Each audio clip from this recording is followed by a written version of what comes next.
Seriously?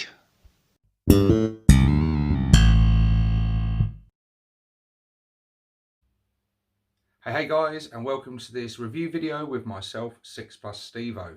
In this one we are taking a look at the Squiggoth, or otherwise known as Gnawzilla. This is a Kromlech miniature released for Orktober 2020, and he retails for €80. It's €79.99. He's glorious. He's absolutely glorious.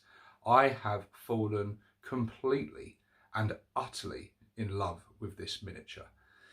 I'm still in the work of the process of building him at the moment. As you can see, the majority of him is built. Still got a little bit of cleaning up to do with the resin. Although straight away, what I will say about the resin of this miniature is it's beautiful.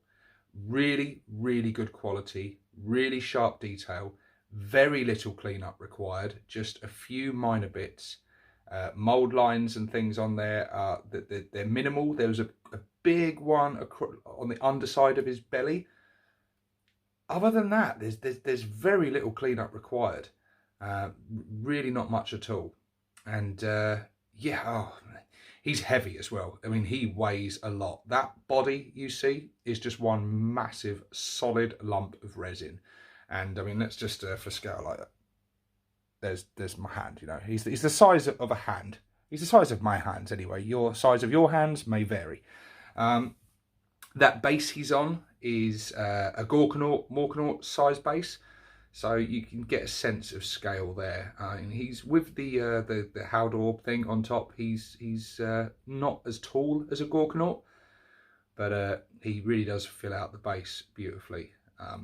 So yeah, where to start with this thing? Where to start indeed? What you see him with here, he's armed with the cannon, which is the weapon option I plan to take. And that is because boo GW, they've taken away some of the options.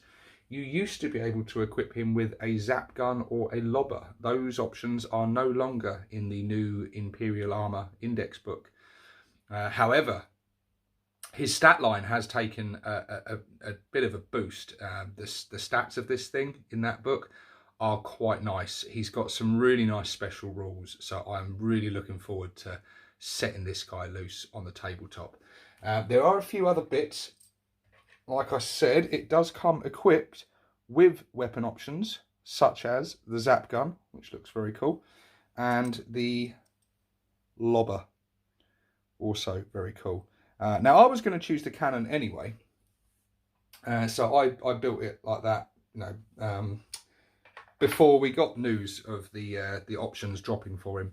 But obviously that's going to be upsetting for some people out there who have bought these, and obviously Kromlech themselves weren't aware of that when doing this. But you know what, it's great still, because you've got two other things. I can use these for more mech gun conversions, or mount them on other tanks, or, you know, use them for bits. It's always nice to have extra bits. It also comes with this sprue with some spikes, a little wheel for adjusting the cannon, and some, like, I think they're handles for the cannon itself, or possibly door handles, I can't remember. But yeah, other little bits which I have not yet done. Like I said, I'm still in the cleanup process. I have basically just glued his legs on and his head on. The Haldor bit comes off, leaving him flat on top. It actually comes rather helpfully as well, with two sockets on the top of him and under here, so you can fix magnets. So if you want, you can magnetize this on there. I'll take this to one side for a minute, because here is the cannon part, which again I haven't glued or anything yet. So you get the housing for your weapon of choice. Just got lovely detail, and I love when they mold the checker bits in, so it avoids you having to do any freehand work. You know, that's always helpful.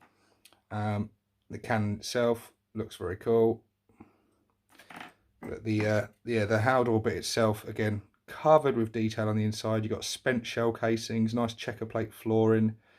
You've got lots of details in there. The windows I need to pop through. As you can see, they're closed at the moment. You've got windows on the doors on both sides, which I need to pop through, which will require a little bit of clean up. But yeah, there's very little cleanup on this thing. It's been an absolute pleasure to build. It really has. It's a nice, simple kit to build and put together. But let's have a look at the detail on this boy. The face. I mean, look at that.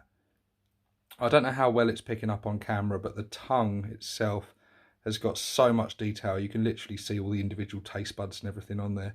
He looks absolutely brutal. You can see the underside. Yeah, like you can see, I've still got a little bit of cleaning up to do. I've kind of scraped off that mold, that sort of big mold line, but just needs a little bit more clean up under there. I'll probably, you can see some little gaps and that where the legs go in. I might just go in them with a little bit of green stuff, or possibly even liquid green stuff, just to fill those. But they're not really going to be seen that much because he's going to end up being on the base anyway. I don't think the base is necessary. You might prefer to have him off the base. He could stand freely and quite happily without the base. He's got 3 legs on the ground and 1 claw sort of slightly raised. I love his little stubby tail as well. He's got sort of a look of a sort of a bulldog or something. Like I just kind of, I see him as an excited puppy. I think I can see him sort of waddling forward, you know, ungainly, excitedly wagging his tail and, you know, weeing everywhere from overexcitement at the sight of his master, you know, coming across for a sort of army inspection and things. And I just see him sort of being like the war boss's kind of pet and his sort of pride and joy, and sort of yeah, very excitedly come like bounding along, wagging his tail and sort of his whole butt shaking as he's excitedly rampaging towards the war boss, squashing other squigs and grots underfoot. You know, he's just yeah, he's got so much character to him. I've absolutely fallen in love. I really have. He looks like he's going to be a pleasure to paint as well. Like I said, there's loads of detail on the rivets and the armor paneling and all that. But on his flesh as well, he's got sort of a smooth underbelly, and then it sort of blends up into kind of scaly skin, and then up into sort of actual, you know, natural armor plating that he's got. Then from that up to the actual, you know, artificial armor plating of his howdah and stuff. So he's going to be really fun, sort of challenge to paint and everything, and try out some sort of different skin tones from the rest of my orcs. And it's going to be fun. I'm not really sure how I'm going to do it yet. I'm probably going to have a look at a lot of pictures of sort of dinosaurs and lizards and frogs and things, and sort of get some kind of idea of, you know, different schemes to try out. But it's going to be a real fun, challenging prospect to paint up. Game wise, I'm probably going to use him as a transport for my tank busters, because he's got some very nice rules that, you know, when he's in combat, the unit he's transporting can still shoot out of combat at other units, not the unit he's in combat with. He's got a great special rule where if he dies, he throws out a load of mortal wounds as he thrashes about in his death throes. He causes, I think, some mortal wounds on the charge. He comes packed with a lot of wounds and a very impressive stat line, and quite a reasonable price as well in terms of points. But anyway, that's getting away from things. I'm supposed to be reviewing this guy. What's the verdict? Well, I think you already know what the verdict is. He's a massive thumbs up from 6+ Stevo. He's gorgeous. He's stunning. He's really good quality. Kromlech, you have knocked it out of the ballpark yet again. Last Orktober 2019, you did a sterling job and gave us loads of awesome stuff. This year, I think you've surpassed yourselves, because as well as this guy, Kromlech have got a whole load of other stuff. They've got the big HDF stompers. They've got the big squigs that are in place of killer cans, which look really cool. They've just got a lot of cool stuff, and all their existing orc range and things. Kromlech, you know, you guys just you release some stunning stuff for the orc players. You really do, and this guy is a perfect example of that. I am so looking forward to painting this guy. I really am. Those of you that watch the channel for a long time know that I'm not, you know, the most enthusiastic of painters, but when you get a miniature like this, it's just like, whoa, it's going to be a fun project. I really think this is going to be a fun project. I don't think I'm going to be doing sort of anything on the conversion side of things, you know, or anything to sort of change him up, or, you know, as far as I'm concerned at the moment, he just doesn't need it. He's basically perfect. You just don't need to mess with a miniature like this. He just looks awesome.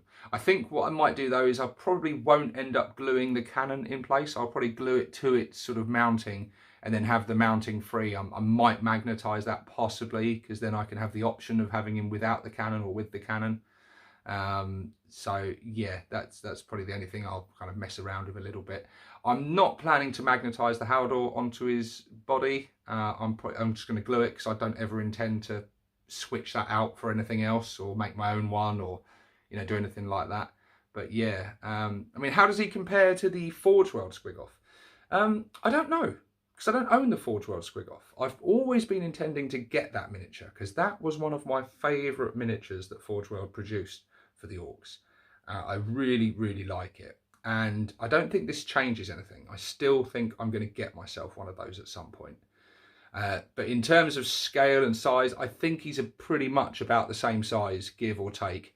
But obviously he's got a different look to him. His face is different. He's just got a whole different sort of look. But I think if you've got the Forge World one and this one, they make a nice pair. And then you've got two different Squiggoths, you know, for variation. And yeah, it's just so cool. So yeah, there we go, guys. Anyway, that's my review of the Kromlech Gnawzilla. I will post a link in the description below, so you can go onto Kromlech's site and take a look at this thing for yourself and possibly order one for yourself. You will not regret it. Do it now. Do it now. You will not regret it. He is awesome. I love him. I need to name him. I've got to give him a name. I don't know what yet. Maybe you can share some ideas for names down in the comment section for me. But anyway, guys, let me know what you think of this. Are you planning to get one? Have you already got one? Do you like it? And do you prefer it to the Forge World Squiggoth? Let me know in the comment section below, guys. Don't forget to hit that like button. Hit the subscribe button if you're not already subscribed. Ding the little bell icon. And I will see you on the next video, guys. This is 6+ Stevo, signing out.